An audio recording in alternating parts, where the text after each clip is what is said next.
আসসালামু আলাইকুম, আপনাদের সবাইকে স্বাগত জানাচ্ছি এখনকার আলোচনায়। আপনাদের সঙ্গে আছি আমি সিরাজুল ইসলাম। দর্শক, মার্কিন প্রেসিডেন্ট ডোনাল্ড ট্রাম্প বলেছেন ইরান নাকি নতুন করে আবার চুক্তি করার জন্য বা বর্তমান যে সংকট, এই সংকট মীমাংসা করার জন্য পাগল হয়ে উঠেছে।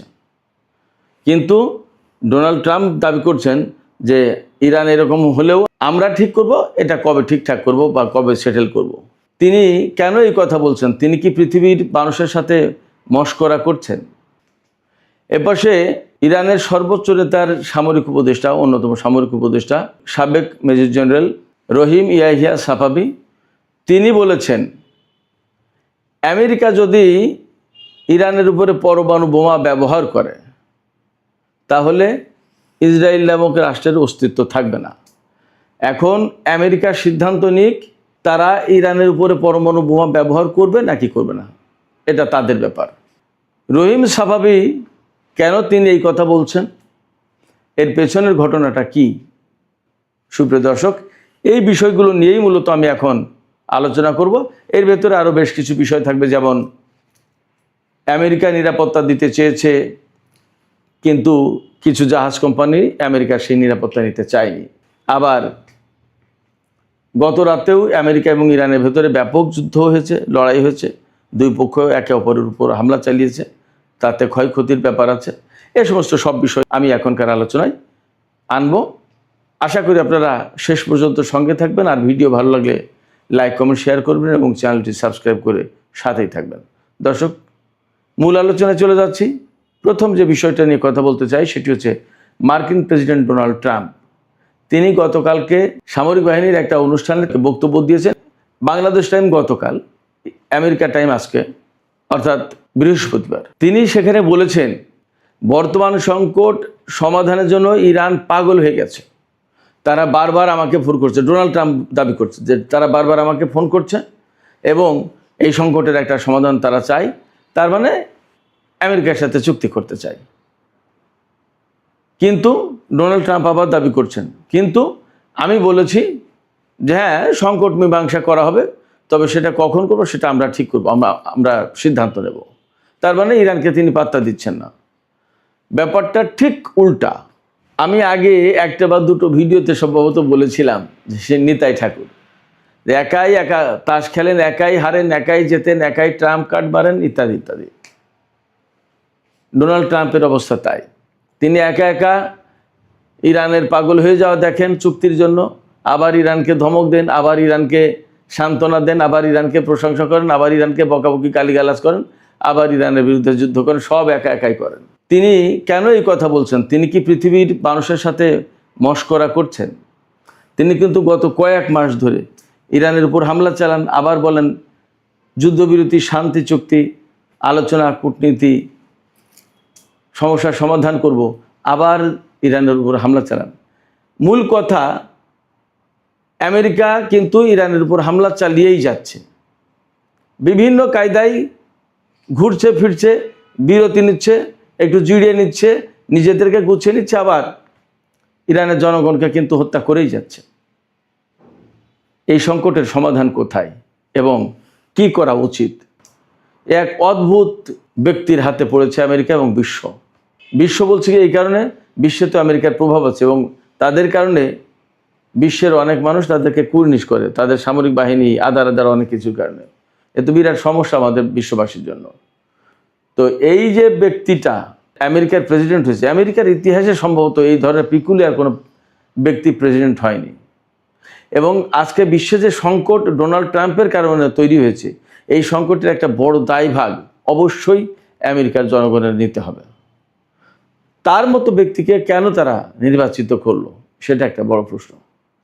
অতএব আমেরিকার যে সমস্ত মানুষ, যে সমস্ত ভোটার ডোনাল্ড ট্রাম্পকে ভোট দিয়ে নির্বাচিত করেছেন, তাদের দায়ভাগ আছে। ডোনাল্ড ট্রাম্প এই দাবি করেছেন, কিন্তু বাস্তবতা কি তাই? বাস্তবতা হয়েছে ইরানের পক্ষ থেকে পরিষ্কার করে বলা হয়েছে যে তিনি শুধুমাত্র মিথ্যা কথা বলছেন, আমেরিকার সাথে এই ধরনের কোনো আলোচনা নেই, বরং ইরানের সব স্তর থেকে, ইরানের প্রেসিডেন্ট, প্রধান বিচারপতি, সংসদের স্পিকার, মন্ত্রী পরিষদের লোকজন, আরও যত জায়গা থেকে কথা বলার বিষয় আছে বা কথা বলছে, তার সব জায়গায় থেকে বলা হচ্ছে আমেরিকা যেহেতু ইসলামাবাদ সমঝোতা স্মারককে সম্মান করেনি, লঙ্ঘন করেছে, অতএব ইরানের পক্ষ থেকে এটা মানার আর কোনো অনুসরণ করার কোনো প্রয়োজন নেই, এটা বাদ, একদম চূড়ান্ত ঘোষণা। এবং ইরানের সংসদের পক্ষ থেকে, বিশেষজ্ঞ পরিষদের পক্ষ থেকে, এবং গতকালকে এমন এক ব্যক্তি কথা বলেছেন যিনি বা যার নাম নতুন সর্বোচ্চ নেতা হওয়ার জন্য আলোচনায় ছিল, প্রস্তাব করা হয়েছিল, সেই আয়াতুল্লাহ রেজা আরেফি তিনিও বলেছেন যে আমেরিকার সাথে আর আলোচনা করার প্রয়োজন নেই, বরং তাদের বিরুদ্ধে এখন যুদ্ধ করা ছাড়া আর কোনো পথ নেই। আর আমি তো সবসময় বলি যে ইরান, ইসরায়েল এবং আমেরিকার মধ্যে যে আদর্শগত দ্বন্দ্ব, এটা তো শুধুমাত্র সামরিক দ্বন্দ্ব বা রাজনৈতিক দ্বন্দ্ব তা না, স্বার্থের দ্বন্দ্ব তা না, এটা আদর্শগত দ্বন্দ্ব। এই আদর্শগত দ্বন্দ্ব এর মীমাংসা তো এইভাবে ডিপ্লোম্যাটিক ওয়েতে আলোচনার মাধ্যমে হবে না। এর চূড়ান্ত মীমাংসা অবধারিতভাবে সামরিক উপায় হবে। তা সে ইরান হারুক আর ইরান জিতুক, আমেরিকা হারুক আর আমেরিকা জিতুক, যাই হোক না কেন, সামরিক সংঘাত, চূড়ান্ত একটা সামরিক সংঘাত হবেই, হওয়ার কথা। আমরা প্রত্যাশা করি এমন না হোক, কিন্তু পরিস্থিতি যা, তাতে এর বাইরে যাওয়ার কোনো সুযোগ আসলে নেই। তো এই পরিস্থিতিতে ডোনাল্ড ট্রাম্প যা বলছেন তা আসলে মোটেই বাস্তবতার সাথে মিলছে না। ডোনাল্ড ট্রাম্প বলছেন যে চলমান সংকট মীমাংসা করার জন্য ইরান পাগল হয়ে গেছে এবং তারা বারবার আমাকে ফোন করছে, কিন্তু আমি বলছি সেটা আমরা পরে দেখব। কিন্তু বাস্তবতা হচ্ছে ইরান ওই আলোচনার দিকে আর যেতেই চায় না। আগের বারই তো আমরা সবাই জানি, বিশ্ববাসী, ইরানের মন্ত্রী মিনিস্টার কর্মকর্তারা, তারা তো কেউ আমেরিকার সাথে আলোচনার টেবিলে বসতে চায়নি। সেখানে তুরস্ক, মিশর, সৌদি আরব, কাতার, পাকিস্তান, অনেক দেশ ইরানকে রাজি করিয়েছে যে না, বসে সংকটের সমাধান করা যায়। কিন্তু ইরান বলেছিল কি, আমরা আমেরিকাকে চিনি, তারা কথা রাখবে না, আলোচনার টেবিলে যাব, তারা একটু ফুরসত পাবে, তারা নিজেদেরকে গুছিয়ে নেবে, আবার আমাদের বিরুদ্ধে যুদ্ধ শুরু করবে। এই যে ইসলামাবাদ যে সমঝোতা স্মারক, তার 1 নম্বর কথা ছিল কি, ইরান এবং লেবানন সহ মধ্যপ্রাচ্যের সব ফ্রন্টে যুদ্ধ বন্ধ করতে হবে স্থায়ীভাবে, এবং সেইটা মেনে নিয়েছে। সেইটা মেনে নিয়ে সেই সমঝোতা স্মারকে সই করেছে। তার কয়েকদিন যেতে পারলো না, অমনি আমেরিকা হামলা চালালো। অতএব আমেরিকার সাথে চুক্তি করে, বিশেষ করে ডোনাল্ড ট্রাম্পের সাথে ইরান যে কিছু করতে পারবে না, এটা ইরানের কর্মকর্তারা খুব পরিষ্কার বুঝে গেছে। এবং তারা জানে আমেরিকা শুধুমাত্র, ডোনাল্ড ট্রাম্প শুধুমাত্র বা তার প্রশাসনের লোকজন শুধুমাত্র এই কারণে চুক্তির কথা বলে, আপাতত পরিস্থিতি সামাল দেয়া, যখন একটু জুত হয়ে যাবে, সুবিধা পাবে, অমনি আবার তারা শুরু করবে। ডোনাল্ড ট্রাম্প এক সময় এক কথা বলেন, এবং এই যে মীমাংসার কথা যখন বলছেন, তার আগে, তার আড়ালে কিন্তু তিনি পরমাণু হামলার হুমকি দিয়েছেন ইরানের উপরে। এবং তার প্রেক্ষাপটে ইরানের সর্বোচ্চ নেতার সামরিক উপদেষ্টা মেজর জেনারেল ইয়াহিয়া রহিম সাফাবি, তিনি বলছেন যে আমেরিকা ইরানের উপরে পরমাণু হামলা চালাবে কি চালাবে না, সেটা তাদেরকে ঠিক করতে হবে। ইরান অনেক বড় দেশ, 2-1টা পরমাণু বোমায় ইরানকে ধ্বংস করে দেওয়া যাবে তা কিন্তু না। কিন্তু ইরান যদি পরমাণু হামলার শিকার হয়, তাহলে তাৎক্ষণিকভাবে ইসরায়েলকে একেবারে ধ্বংস করে ফেলা হবে। ইসরায়েলের অস্তিত্ব থাকবে না, ইসরায়েলের অস্তিত্ব মুছে দেওয়া হবে।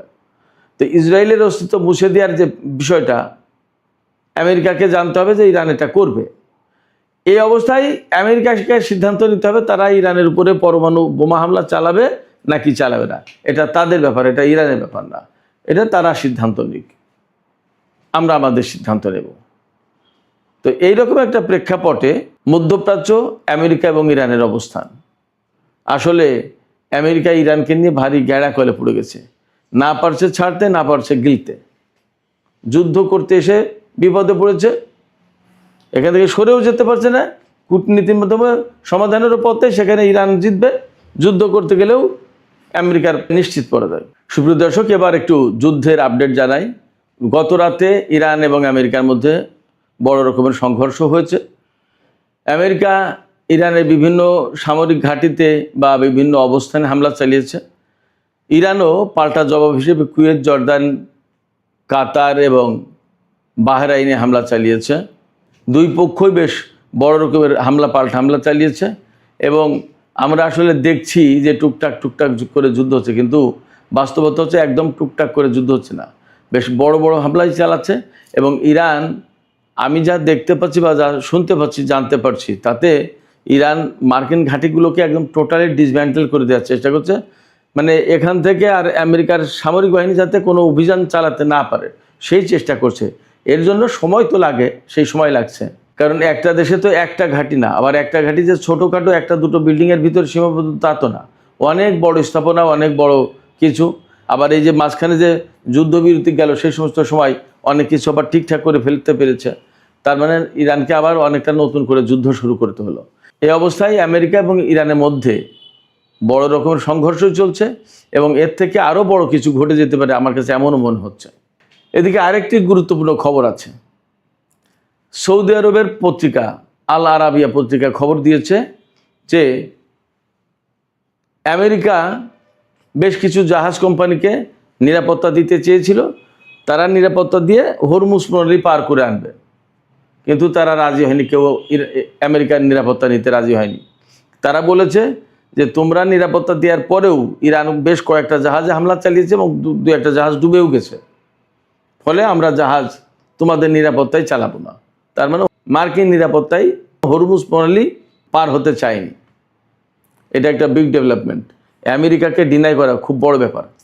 সুপ্রিয় দর্শক, এখনকার আলোচনা আমি এখানে শেষ করতে চাই, আজকে খুব লম্বা করব না। আশা করি আলোচনাটা ভালো লেগেছে।